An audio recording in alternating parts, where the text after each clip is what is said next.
plans based on women spies in World War II. So while men were fighting in the war, women were called to work in the factories. Many of you guys know the iconic character Rosie the Riveter, used for propaganda to encourage women to join the war effort by going into factories or becoming riveters. But I want to get a little question out there. How many of you guys know about women spies in World War II?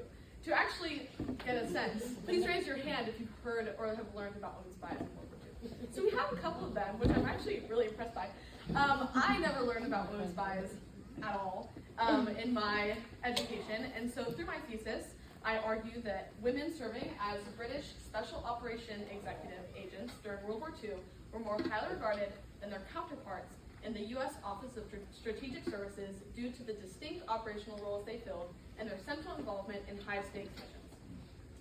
So the way that I presented these women spies was through creating a unit plan. I'm an history ed major, and so I have learned through my education classes and my history classes how to use the knowledge of lesson planning and historical thinking to create 6 lesson plans for a hypothetical class of high school juniors. The goal of this unit plan was to have students learn about women spies in both the OSS and SOE. The OSS was the American Intelligence Organization, and the SOE was the British Intelligence Organization. So I just go through these lessons plans, and the goal was for students to understand the different experiences women had in both organizations. So before I go into what the lessons were actually about, I'm going to walk you through what they consisted of and what the template for a lesson plan. So the first thing is the lesson target, and so this is just for the teacher to be able to express what they want the students to know at the very end of the lesson, what they should be able to do. There's then the anticipatory set, which is what I kind of did with the raising your hand. It can be very small, it can be very short, but it just gets the students excited about what might be in the lesson. The third thing is perceived objective and rationale, which is basically just the learning target, but telling the students what you want them to learn by the end of the class. Then it's input, and so this was the slides I made, what you are teaching the students, so the lecture part. Then there's modeling, which models what the students will be doing for the assignment, going through each component. You check for understanding as a teacher, and then guide the students through their assignment. And then at the end, closing out the lesson, we have differentiation, which the teacher then goes about how they would accommodate students with different learning needs. So now I'm going to go through what the overview of the lessons were. So my first lesson was about the background information of the OSS and SOE, how they were founded, what different branches they had. It was a lot of nitty-gritty stuff, but it was important background so that students would understand what they're even learning about. The second lesson, which I'm going to talk to you in more detail about later in this presentation, was about Marlene Dietrich and Virginia Hall. This third one was about Julia Child, yes, the French cook, Julia Child. She worked for the OSS. Betty McIntosh, who wrote an amazing book about OSS women agents, and Maria Gulovic, who was a Romanian teacher who then became an OSS spy and courier through the OSS. The fourth and fifth lessons are more about the SOE agents, and so I go over Natalie Lily Sergio, Anne-Marie Walters, Odette Sampson, and then Vera Atkins and Yvonne Rudelot. Vera Atkins was a very important female spy. She worked for the SOE and had a very important role in the F section, which sent spies to France. And so she's a very important person in comparing the different experiences. And then the sixth one is specifically about comparing women's experiences in both of this SOE and OSS. And my final project for my hypothetical students is to do a debate. And so one side is debating that OSS women spies were valued more, and the other is debating that SOE women spies were valued more. So, as stated before, I'm going to show an example of what my second lesson plan consisted of and kind of looked like. So this was about Marlene Dietrich and Virginia Hall. Some of you may recognize either of those names, but Marlene Dietrich was a famous Hollywood actress and singer. She used her talents and persona for the OSS, working for the Morale Operations Branch. This branch was specifically about black propaganda, trying to get the morale down for America's enemies, the Allies' enemies. And she helped to write black lyrics and songs, which were meant to specifically lower the German soldiers' morale. So her most famous and effective song was called Lili Marleen. It was a song meant to get the German soldiers homesick, miss their loved ones, and create skepticism about Nazi propaganda. This song was said to create lower morale than the bombs the Allies dropped on Germany, which is crazy to think about, but I don't know. Next is Virginia Hall. She's a very unique spy in World War II. She was an amputee after a shooting accident where they had to amputate below her right knee. She first worked for the SOE and was an undercover spy in France. She was tasked with contacting agents and acquiring false papers, and she was such a good spy that she became known as the most dangerous Allied spy, and she had to then flee from the Gestapo through the Pyrenees Mountains, went to Spain, went back to Britain, and the SOE was like, you cannot go back to France, it's too dangerous for you. But she wanted to continue helping the war effort as best she could, so that's when she decided to join the OSS. And the OSS sent her back to France as a wireless operator. This was one of the most dangerous jobs as a spy. But she helped to lead resistance groups in France and helped with sabotage missions against the Nazis. I wrote my History 200 thesis on her, and she's very interesting. Her experience is quite unique as she worked in both the OSS and SOE. And so this unique journey allows students to compare her experiences in both organizations and brainstorm how the OSS and SOE treated women differently. For me, it was very important to not just decide for the students what they should think of as right or wrong. It was most important for me to create an environment for students to learn more about these women and teach skills for them to historically analyze and understand the stories of these women, and then find their conclusion themselves. So on each of my lessons, I created assignments for students to do after the lecture. This is a specific assignment that happened after the Virginia Hall lecture, and the different assignments I created were ways that students could use the knowledge they learned through the lecture and have a creative outlet to show their knowledge.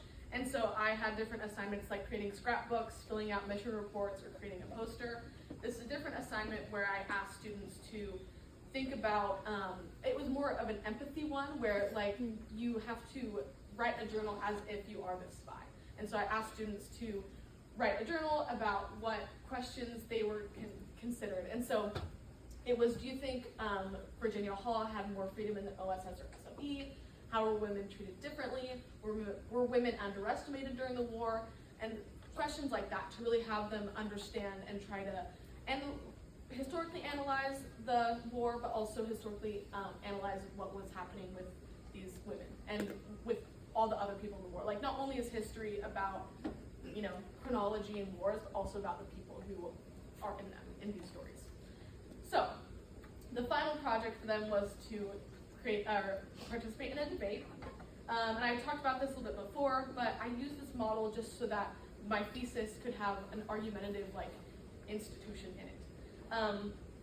Through my research and creating my lessons, assignments, and final project, I ultimately created 60 pages of lesson plans, 6 assignments, and 120 slides. It was quite a lot, but I can use it in the future.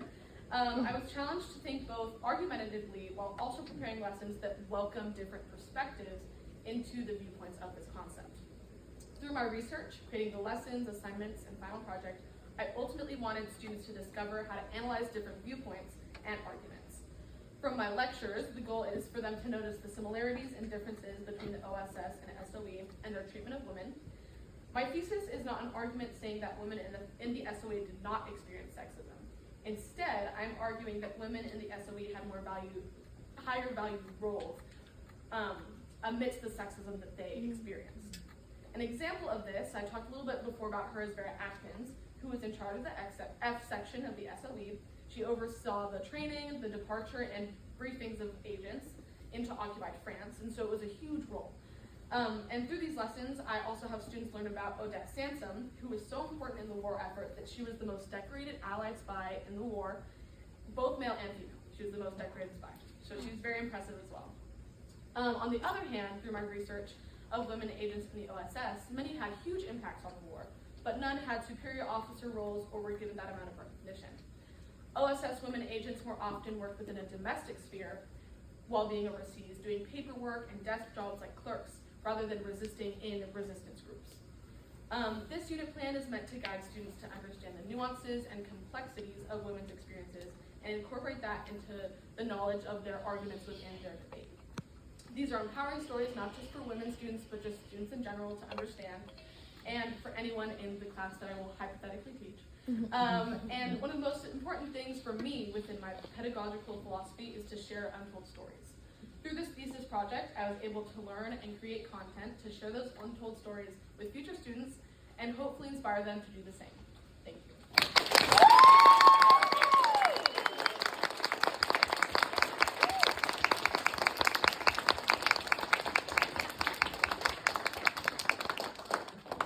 Questions for next week? Yes. What made you want to choose this topic?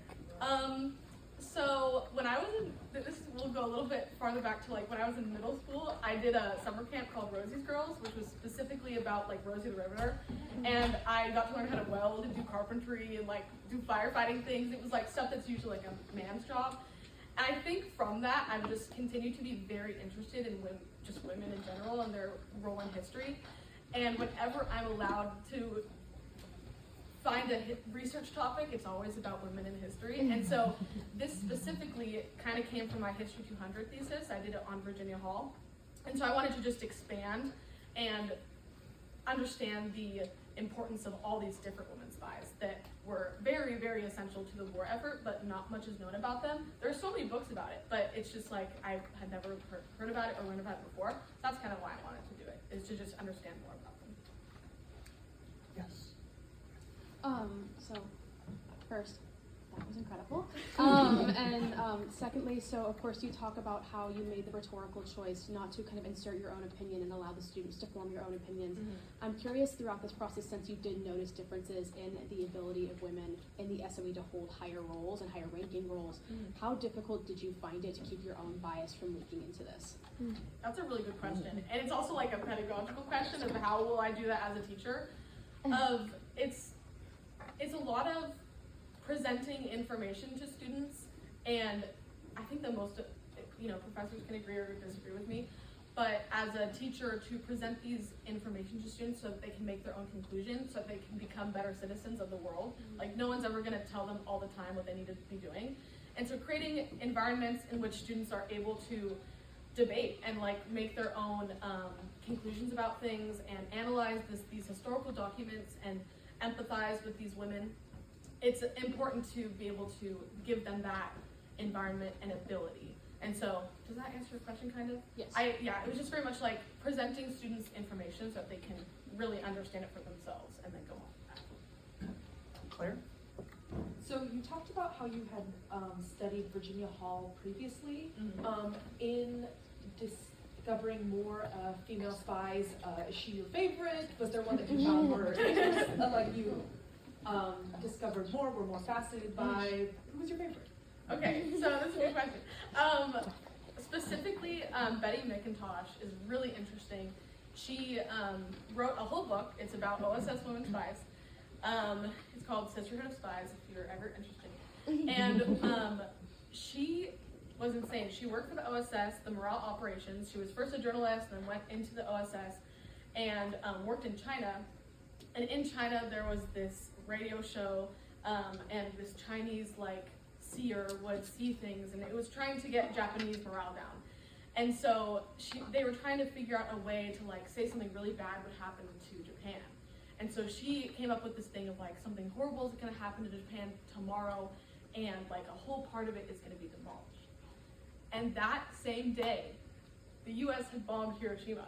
She didn't know that. This was a full coincidence that she just made up this story. But it's insane. We're stuff like that. It was a full coincidence. And that's what, it's stuff like that where it's just so insane and fascinating to hear about these things. Obviously, the bombing is not at all good, but it's just interesting to see the ways that these women worked and created these different stories to get morale down. And then that happened. Yeah, anyways. One last question. Actually, you haven't been able to ask a question yet, so please go ahead. Okay, so Have you had practical experience of teaching the curriculum that you've written before? Because this is extremely comprehensive and well thought out. And I want to know if this is based off of the experience of actually writing your own curriculum and teaching to students practically, or if this is just all hypothetical at this point. So I'm, like I said, history ed, so I've done part-time teaching last semester, which was in middle school. And so I have made lesson plans like this, and I've had practice with that, and I've had practice with teaching, but this is my first time like fully making a unit from scratch. So it was very much a, how do I do this specifically, and just trying to incorporate all the things that I learned, kind of figuring out which were the most important in my perspective, because most important can be different from everyone's perspective.